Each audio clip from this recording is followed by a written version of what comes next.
Last lecture में हमने देखा था वैस्कुलाइटिस, जिसका पैथोलॉजिकल और ईटियोलॉजिकल क्लासिफिकेशन। ईटियोलॉजिकल में इन्फेक्शियस, नॉन इन्फेक्शियस, इन्फेक्शियस में एंडार्ट्राइटिस ऑब्लिटरेंस, स्पेसिफिक और नॉन स्पेसिफिक। स्पेसिफिक में सिफिलिटिक आर्टराइटिस, एओर्टाइटिस। नॉन इन्फेक्शियस में हम लोगों ने देख लिया था लार्ज वेसल में टेम्पोरल, टाकायासु, बियरगर। अब हमको देखना है medium vessel and small vessel. ठीक है, मीडियम वेसल में होता है पॉली आर्टराइटिस नोड्यूसा। तो let's start with poly arteritis नोड्यूसा। इसमें क्या होता है, इन्फ्लेमेटरी इन्वॉल्वमेंट होता है, मेजर चीज़ है ये, इम्पॉर्टेंट है तो इसको थोड़ा ठीक से पढ़ना है। तो इसमें इन्फ्लेमेटरी इन्वॉल्वमेंट होता है और यहाँ पर नेक्रोटाइजिंग वैस्कुलाइटिस होता है, मतलब नेक्रोसिस हो रहा होता है। Inflammatory involvement occurs in all layers of vessel wall, intima, media और ट्यूनिका मीडिया, ट्यूनिका इंटिमा और ट्यूनिका एडवेंटिशिया, जो तीनों लेयर है हमारी, सारी लेयर में इन्वॉल्वमेंट होता है। मेल्स में ऑकरेंस ज़्यादा है एज़ कम्पेयर टू फीमेल्स। सबसे ज़्यादा ऑर्गन अफेक्ट होता है kidney, then heart, then liver, then GIT, then muscles.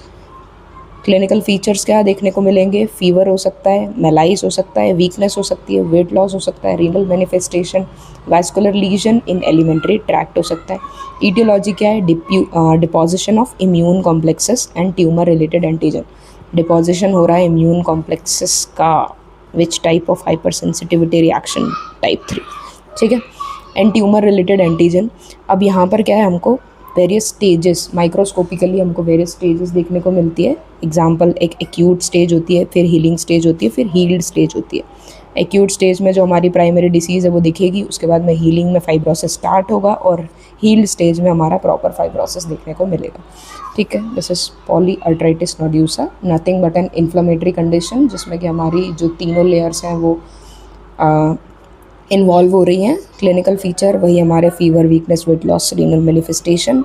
Aetiology क्या है, type 3 hypersensitivity reaction, immune complex जाके डिपॉजिट हो रहे हैं वॉल में, जिसकी वजह से हमारे आर्टराइटिस हो रहा है। 3 स्टेज होती है, एक्यूट, हीलिंग और हील्ड स्टेज।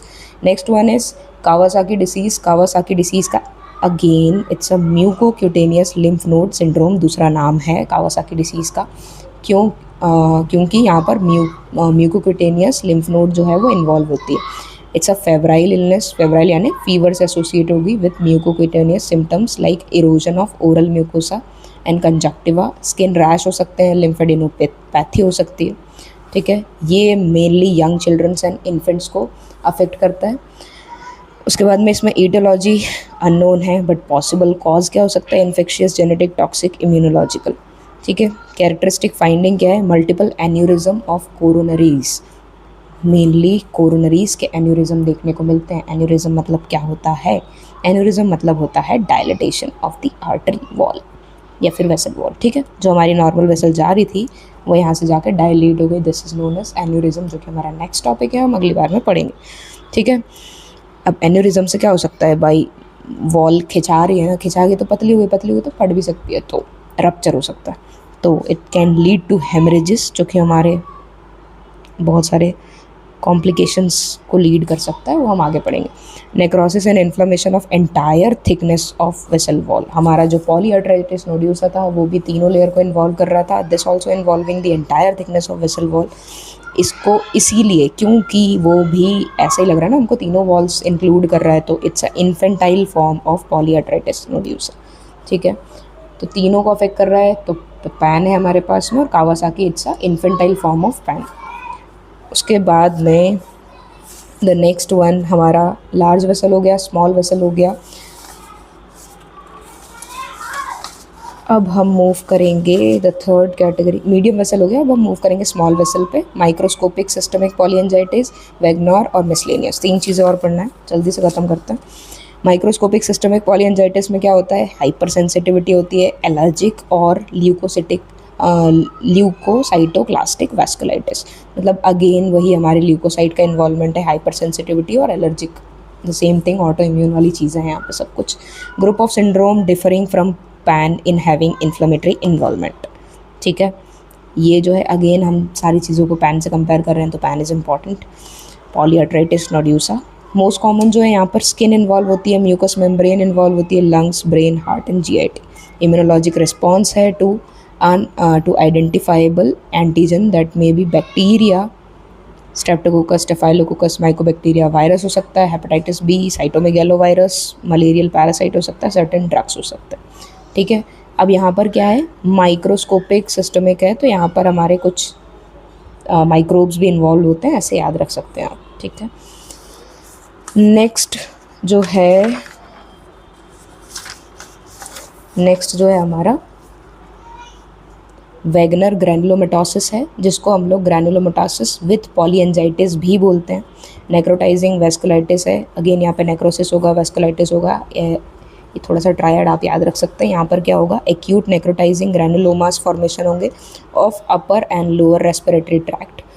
उसके बाद में फोकल नेक्रोटाइजिंग वेस्कुलाइटिस होगा, particularly lung and upper Airways. यहाँ पे लंग और अपर एयरवेज का होगा, यहाँ पे अपर एंड लोअर रेस्पिरेटरी ट्रैक्ट का होगा।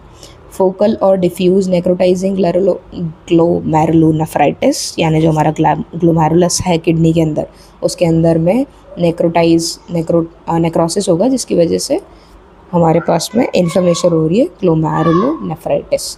ठीक है, limited form is same without, this is without renal involvement as with pan.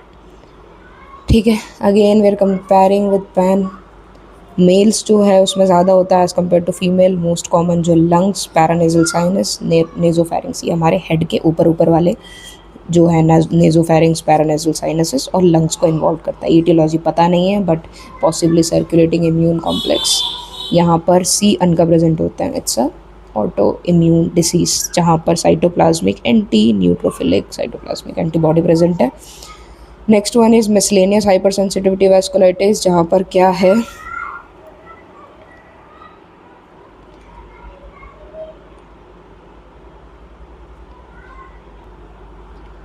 Next हम देखेंगे मिसलेनियस हाइपर सेंसिटिविटी वैस्कुलाइटिस। अब मिसलेनियस दे दिया है, तो जो ऊपर की दो कैटेगरीज थी, इन्फेक्शियस और नॉन इन्फेक्शियस, उसको तो एलिमिनेट कर ही देंगे हम।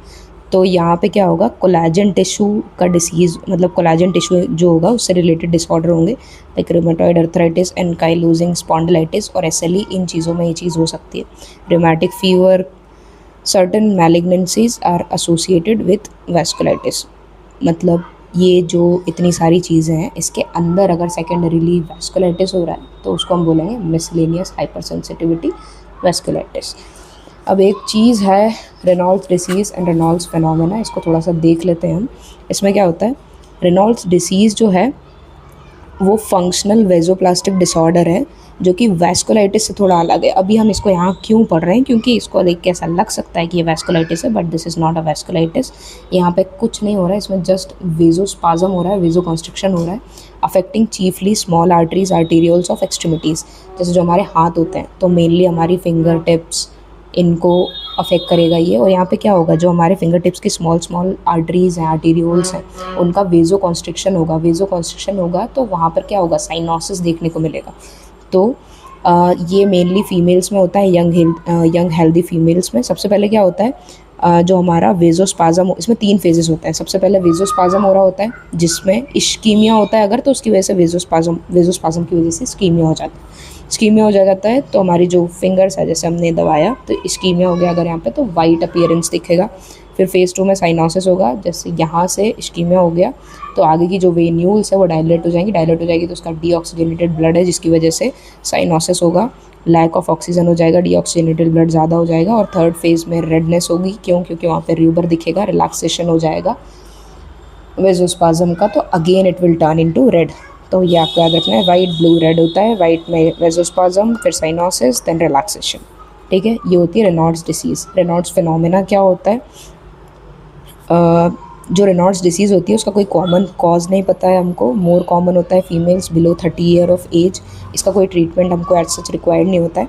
बट रेनॉल्ड्स फिनोमेना में क्या होता है कि यही सेम चीज़ हो रही होती है, but it is secondarily to underlying disease, like अगर एसएलई है, स्क्लेरोडर्मा है, ये चीज़ पेशेंट को पहले से ही है और उसके बाद ये चीज़ देखने को मिल रही है हमको रेनॉल्ड्स फिनोमेना, तब हम उसको बोलते हैं primary Raynaud's phenomena. It's less common होता है, females more than 40 years of age अगर हो तो उसमें हमको देखने को मिलता है, और ट्रीटमेंट यहाँ पर रिक्वायर होता है। ठीक है, तो ये हमारा ख़त्म हो गया वैस्कुलाइटिस। नेक्स्ट हम लोग पढ़ेंगे एन्यूरिज्म। तब तक के लिए स्टे ट्यून्ड, बाय बाय।